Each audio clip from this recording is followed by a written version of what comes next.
নাম হলো সালাউদ্দিন। নাম কি? সালাউদ্দিন। তারেক জিয়াকে বলেছে জাতীয় ইমাম। আপনারা বলেন তো, ইমামতি করবার গেলে তার একটা ঢপ নাই? এ কথা কন না কেন, ঢপ নাই?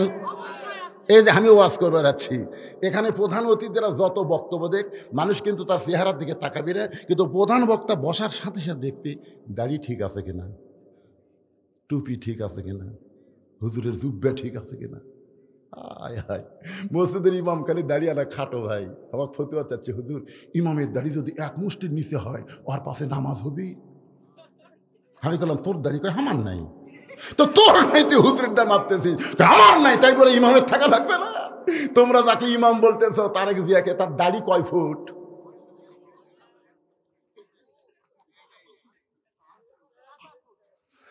একটু মনোযোগ দিয়ে ফাজলামি করা যাবে না।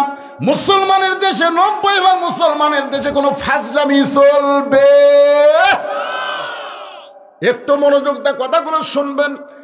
আল্লাহর কোরআন দিয়ে যখন রাষ্ট্র চলবে, তখন প্রত্যেকটা মেম্বারকে, প্রত্যেকটা চেয়ারম্যানকে, প্রত্যেকটা এমপিকে, প্রত্যেকটা মন্ত্রী